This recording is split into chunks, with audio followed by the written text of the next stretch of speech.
ये है रंगपुर। अब आप सब लोग नाम से ही समझ गए होंगे कि ये गांव किस चीज के लिए मशहूर है। जी हाँ दोस्तों, यहाँ पर होली के रंग बनाए जाते हैं और वो भी पूरे प्राकृतिक तरीके से, जिसमें कोई भी रासायनिक पदार्थ की मिलावट नहीं होती। और ये है नंदिनी, जिनके हाथ से बनाए गुलाल की प्रशंसा दूर दूर के गांव तक की जाती है और काफी दूर दूर से लोग इनकी दुकान पर गुलाल खरीदने आते हैं। और अनुमान है कि इस साल भी नंदिनी के गुलाल की मांग काफी ज्यादा रहने वाली है।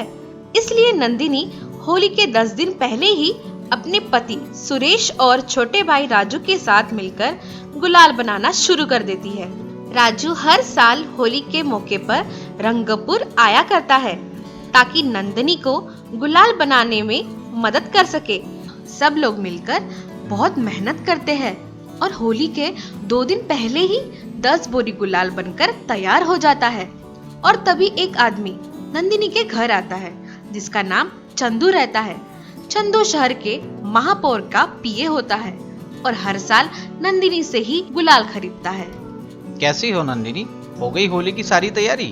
अरे आओ आओ चंदू भैया, मैं ठीक हूँ। अरे इस बार तो तुम 2 दिन पहले ही गुलाल खरीदने आ गए। हाँ नंदिनी, गुलाल तो मुझे खरीदना ही है, पर इस बार मैं तुम्हारे लिए एक खुशखबरी भी लाया हूँ। एक फायदेमंद सौदा है, तुम्हें काफी मुनाफा होगा। अच्छा, तो फिर जल्दी से बताओ कैसा सौदा है। हाँ, बताता हूँ। इस बार मुझे शहर के महापौर ने यहाँ भेजा है। सुना है इस होली में उनके घर कुछ विदेशी मेहमान आने वाले हैं और उन्हें होली खेलने के लिए 20 बोरी गुलाल की जरूरत है और तुम्हें एक बोरी के पूरे 1500 रुपए मिलेंगे, बाजार से 500 रुपए ज्यादा। लेकिन चंदू भैया, मैंने तो इस बार सिर्फ 10 ही बोरी गुलाल बनाया है और वो भी बाजार में बेचने के लिए। अब 2 दिन में 20 बोरी गुलाल और कहाँ से लाऊं? ऐसा कहकर नंदिनी चिंता में पड़ गई कि इतना अच्छा सौदा कहीं हाथ से ना निकल जाए। लेकिन तभी राजू को एक तरकीब सूझती है और वो चंदू से कहता है, अरे चंदू, तुम बिल्कुल चिंता मत करो, तुम्हें 2 दिन में 20 बोरी गुलाल मिल जाएगा। तुम ऐसा करो, होली के दिन सुबह आकर गुलाल ले जाओ, और हाँ, 20 बोरी के पूरे पैसे साथ में लेकर आना। ठीक है राजू, मैं समय पर आ जाऊंगा। ऐसा कहकर चंदू वहाँ से चला जाता है और ये सब देखकर नंदिनी राजू से कहती है, ये सब क्या कर दिया राजू तुमने? मैं 2 दिन में 20 बोरी गुलाल कैसे तैयार करूं? अरे बहना, तुम बिल्कुल चिंता मत करो, मेरे पास एक तरकीब है। कैसी तरकीब राजू? अरे बहना, तुमने चाइना मेड गुलाल के बारे में तो सुना ही होगा। शहर में काफी बिकता है और काफी सस्ता भी होता है। क्यों ना तुम वो गुलाल खरीद कर चंदू को बेच दो। पर राजू, मैंने सुना है वो गुलाल से त्वचा के रोग होने की संभावना होती है। अरे बहना, तुम खामखा चिंता करती हो। आधा शहर वो गुलाल इस्तेमाल करता है, और वैसे भी इतने मुनाफे वाला सौदा तुम्हें फिर कभी नहीं मिलेगा। राजू की यह बात सुनकर नंदिनी के मन में लालच आ जाता है और वो शहर से चाइना मेड गुलाल खरीदने का मन बना लेती है। लेकिन तभी उसके पति ने कहा, नहीं राजू, ये तुम क्या कह रहे हो? नंदिनी के हाथ से बनाया प्राकृतिक गुलाल हर जगह प्रसिद्ध है और महापौर जी ने भी इसीलिए नंदिनी को गुलाल का ऑर्डर दिया है ताकि किसी को हानि ना पहुंचे। और ये सुनकर नंदिनी बोली, तुम चुप रहो जी, मेरा भाई ठीक कह रहा है। मुझे फिर इतने मुनाफे वाला सौदा फिर कभी नहीं मिलेगा। मैंने तो ठान लिया है, मैं ये सौदा हाथ से जाने नहीं दूंगी। ऐसा कहकर अगले ही दिन नंदिनी राजू को गुलाल खरीदने शहर भेज देती है और राजू शाम होने से पहले 20 बोरी गुलाल खरीदकर आ जाता है। और फिर आता है होली का दिन। सुबह होते ही चंदू नंदिनी के घर पहुंच जाता है और कहता है, अरे नंदिनी, हो गया गुलाल तैयार? अरे आओ आओ चंदू भैया, आपके पूरे 20 बोरी गुलाल तैयार है। अरे वाह, ये तो बहुत अच्छी बात है, पर तुमने 2 दिनों में 20 बोरी गुलाल कैसे बना लिया? अरे चंदू भैया, ये सब बातें छोड़ो, पहले ये बताओ पूरे पैसे लाए हो या नहीं? हाँ हाँ राजू, ये लो पूरे 30,000, गिन लो। ऐसा कहकर चंदू गुलाल की सारी बोरियां लेकर वहां से चला जाता है और इतने सारे पैसे देखकर नंदिनी और राजू की खुशी का तो ठिकाना ही नहीं रहता। इधर महापौर के घर होली का त्योहार मनाना शुरू हो जाता है। सभी विदेशी मेहमान एक दूसरे को गुलाल से रंग देते हैं, लेकिन थोड़ी ही देर बाद कुछ लोगों के शरीर में खुजली होना शुरू हो जाती है और कुछ देर बाद तो सभी को खुजली होना शुरू हो जाती है। ये सब देखकर महापौर तुरंत सभी को हॉस्पिटल लेकर जाते हैं और उनका इलाज करवाते हैं और तभी उन्हें डॉक्टर से ये पता चलता है कि खराब क्वालिटी के गुलाल की वजह से उन्हें ये रोग हुआ है। और ये सब सुनकर महापौर तुरंत ही उस गुलाल को फोरेंसिक लैब भेज देते हैं और उसकी जांच करवाते हैं और जांच के बाद उन्हें पता चलता है कि जो गुलाल नंदिनी से खरीदा गया था उसमें काफी सारे घातक रसायनों का इस्तेमाल किया गया है।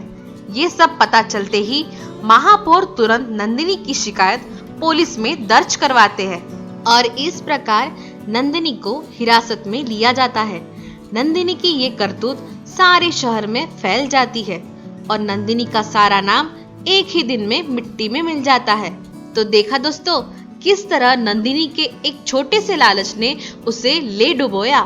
वो दुनिया में कहावत है ना दोस्तों, अपनी जरूरत को पूरा करना संभव है परंतु अपने लालच को पूरा करना असंभव है। इसलिए लालच से दूर रहे और हाँ, सुरक्षित होली मनाएं, प्राकृतिक रंगों का प्रयोग करें और यारों और परिवारों के साथ खूब होली मनाएं। हर खुशी आपकी रहे, हर मुस्कान आपके होठों में सजी रहे। रंग भरे इस त्योहार की तरह आपकी जिंदगी भी रंगीन रहे।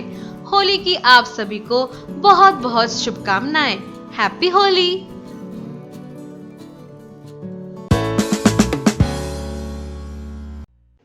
ये कहानी है अमृतपुर नाम के एक छोटे से शहर की, जहाँ श्रीवास्तव नाम का एक परिवार रहता है और ये है रवि, जिसका इस शहर में वाटर प्यूरिफायर का प्लांट होता है और शहर में कई जगह रवि अपने पानी की कैन सप्लाई करता है। रवि के पिता दयाराम जी एक समाज सेवक होते हैं जो हमेशा दूसरों की मदद किया करते हैं। एक अच्छे समाज सेवक होने के कारण उनकी शहर में लोग बहुत इज्जत करते हैं। रवि को भी इस बात से बहुत खुशी मिलती थी और रवि भी अपने पिता की तरह ही ईमानदार और स्वाभिमानी व्यक्ति था। वो अपने काम में कभी भी कोई लापरवाही या हेराफेरी नहीं करता था। रवि समय समय पर अपने प्लांट की सर्विसिंग करता, जिससे हमेशा पानी की शुद्धता बनी रहती थी और इसी कारण शहर में काफी लोग रवि से ही पानी की कैन खरीदते थे। दयाराम जी को रवि पर बहुत अभिमान था क्योंकि वो मानते थे कि जल ही जीवन है और उनका बेटा लोगों तक शुद्ध पानी पहुंचाता था। लेकिन उन्हें अब रवि की शादी की चिंता होने लगती है और रवि की भी शादी की उम्र हो चुकी थी। एक दिन रवि के पिता रवि से कहते हैं, बेटा रवि, मेरे मन में कुछ दिनों से एक बात चल रही है। जी पिताजी, कहिए, कुछ परेशानी तो नहीं? नहीं बेटा, कुछ परेशानी नहीं, पर मैं सोच रहा हूँ क्यों न तुम अब शादी कर लो। तुम्हारी माँ के देहांत के बाद इस घर को संभालना मुझे बहुत मुश्किल हो गया है। अब मेरी भी उम्र हो रही है, बहू आ जाए तो इस घर में फिर से रौनक वापस आ जाएगी। जी पिताजी, आप ठीक कह रहे हैं, मैं शादी करने के लिए तैयार हूँ। बेटा, मेरे नज़र में एक लड़की है, मेरे खास दोस्त दिग्विजय की सबसे बड़ी बेटी पूनम, शायद तुम भी उसे जानते हो। पिताजी, आप जिस किसी लड़की से मेरी शादी कराना चाहते हैं, मैं करने के लिए तैयार हूँ। रवि की ये बात सुनकर दयाराम जी बहुत खुश हो जाते हैं और जल्दी ही रवि की शादी पूनम से करा देते हैं। पूनम के आ जाने से घर में फिर से खुशी का माहौल लौट आता है। पूनम पूरे मन लगाकर अपने ससुर जी की सेवा करती है। रवि ये सब देखकर बहुत खुश रहता है। ऐसे ही कुछ दिन बीत जाते हैं। सब कुछ ठीक चल रहा होता है कि एक दिन अचानक रवि के कार का एक्सीडेंट हो जाता है और लोग उसे तुरंत ही हॉस्पिटल ले जाते हैं और रवि के घर वालों को इस बात की जानकारी दी जाती है। तब डॉक्टर दयाराम और पूनम से कहते हैं, दयाराम जी, अभी आपका बेटा खतरे से बाहर है, डरने की कोई बात नहीं। धन्यवाद डॉक्टर साहब। लेकिन डॉक्टर साहब, मेरा बेटा पूरी तरह ठीक तो हो जाएगा ना? जी दयाराम जी, मुझे उसी सिलसिले में आपसे बात करनी थी। दरअसल बात ये है कि रवि के हाथों में काफ़ी ज़्यादा चोट लगी है, जिस वजह से रवि आने वाले 1 साल तक कुछ काम नहीं कर पाएगा। उसे अब सिर्फ आराम की ज़रूरत है। 2 दिन बाद आप रवि को घर ले जा सकते हैं। डॉक्टर की ये बात सुनकर दयाराम जी बहुत चिंता में पड़ जाते हैं। अपने सासू जी को ऐसी हालात में देखकर पूनम कहती है, पिताजी, आप अपना मन दुखी मत कीजिए। हम दोनों मिलकर रवि की सेवा करेंगे और उन्हें जल्द से जल्द ठीक करने की कोशिश करेंगे। बहू की ये बात सुनकर दयाराम जी की हिम्मत और हौसला बढ़ जाता है। 2 दिन बीत जाते हैं और अब रवि भी घर वापस आ जाता है और घर आते ही रवि अपने पिताजी और पत्नी से कहता है, पिताजी, पूनम, मुझे माफ करना। मेरी वजह से आप दोनों को बहुत परेशानी उठानी पड़ी। ये आप क्या कह रहे हैं? ऐसा बोलकर हमें शर्मिंदा मत कीजिए। नहीं पूनम, एक मैं ही इस घर में कमाई करने वाला हूँ और आज मेरी इस हालत की वजह से इस घर को चलाना कैसे संभव है? आप बिल्कुल भी चिंता मत कीजिए।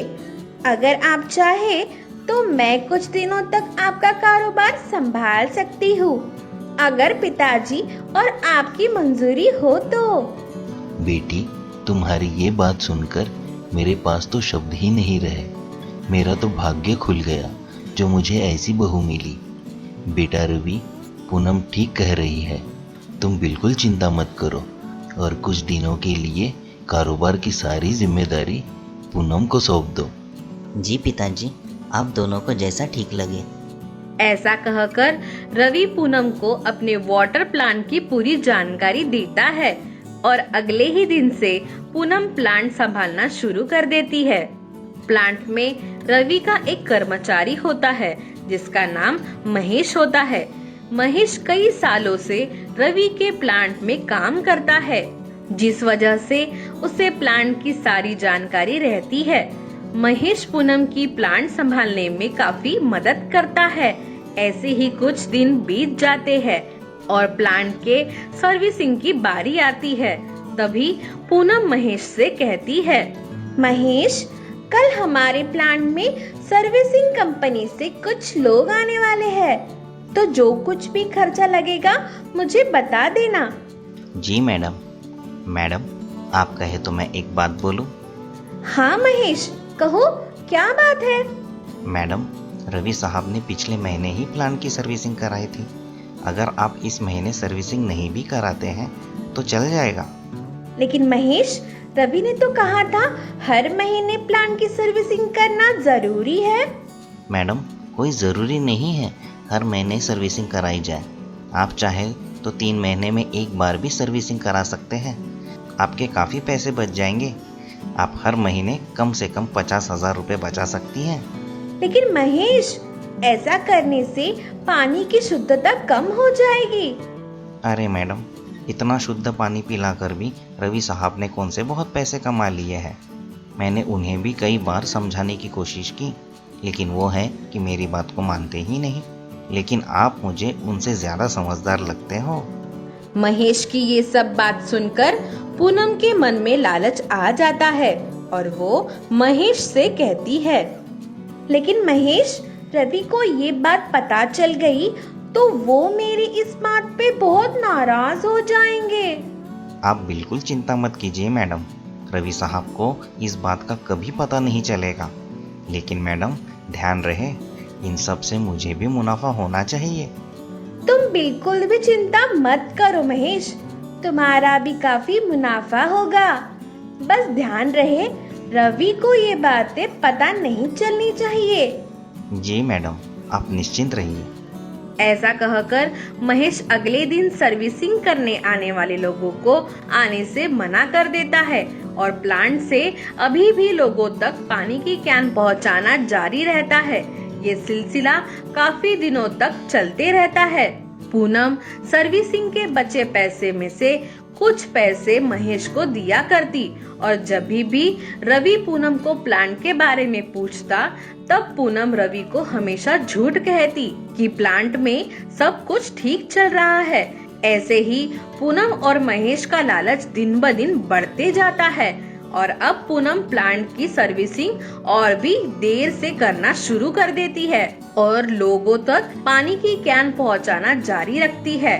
कुछ दिन और बीत जाते हैं। एक दिन शहर के एक बैंक के सभी कर्मचारी अचानक से बीमार पड़ जाते हैं। ऐसा होते ही सभी को हॉस्पिटल में भर्ती किया जाता है और सभी का टेस्ट किया जाता है।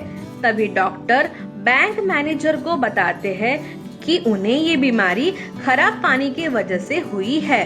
तब मैनेजर को ये समझ में आ जाता है कि बैंक में आए पानी की कैन की वजह से कर्मचारी बीमार पड़े हैं। मैनेजर तुरंत ही पुलिस में रवि के प्लांट की शिकायत दर्ज करते हैं और पुलिस प्लांट पर छापा मारती है और पूनम को गिरफ्तार करती है।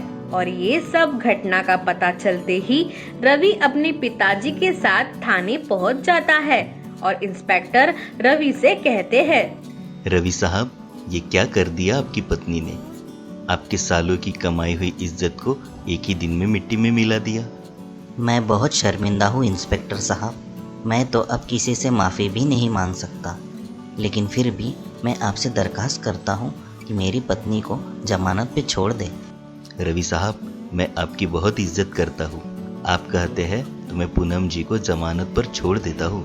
ऐसा कहकर इंस्पेक्टर पूनम को रिहा कर देते हैं और पूनम से कहते हैं, पूनम जी, मैं आपसे कुछ कहना चाहता हूँ। मैं दयाराम जी और रवि साहब को कई सालों से जानता हूँ। उन दोनों ने अपना सारा जीवन ईमानदारी और स्वाभिमान से जिया है और आज सभी लोग इसी वजह से उनकी बहुत इज्जत करते हैं। और आप तो उस परिवार की बहू है। लोग जितना सम्मान इन्हें देते हैं उतना ही सम्मान आपको भी दिया जाता है, लेकिन हमारा छोटा सा लालच हमें लोगों की नज़रों में गिरा देता है। सही रास्ते पर चलना मुश्किल है, परंतु जीवन भर सही रास्ते पर चलना उससे भी कई ज़्यादा मुश्किल होता है। पूनम जी, गलतियां हर इंसान से होती है, परंतु जो इंसान अपनी गलती सुधार कर आगे बढ़ता है वही सच्चा इंसान होता है। इंस्पेक्टर की ये बातें सुनकर पूनम को अपनी गलती पर बहुत पछतावा होता है और वो सभी से कहती है, मुझे मेरी गलती का एहसास हो गया है। मैं सभी से माफी मांगती हूँ। कृपया मुझे माफ कर दीजिए। कोई बात नहीं बेटी, गलती हर इंसान से होती है। हाँ पूनम, मैंने भी तुम्हें माफ़ कर दिया। ऐसा कहकर रवि अपने परिवार के साथ वापस घर लौट जाता है और अगले ही दिन से अपने प्लांट पर वापस काम शुरू कर देता है। पूनम भी रवि का साथ देने लगती है। महेश भी रवि से माफी मांगता है और रवि भी उसे माफ कर देता है और इस तरह धीरे धीरे रवि फिर से अपने प्लांट को शुद्ध पानी की तरह एक नई पहचान देता है। तो दोस्तों, आपको इस कहानी से क्या सीख मिली, ये हमें कमेंट बॉक्स में कमेंट करके जरूर बताएं। और हाँ, हमारे चैनल को लाइक, शेयर और सब्सक्राइब करना ना भूलें। तो चलिए दोस्तों, अगली बार फिर मिलते हैं एक नई कहानी के साथ। तब तक के लिए गुड बाय।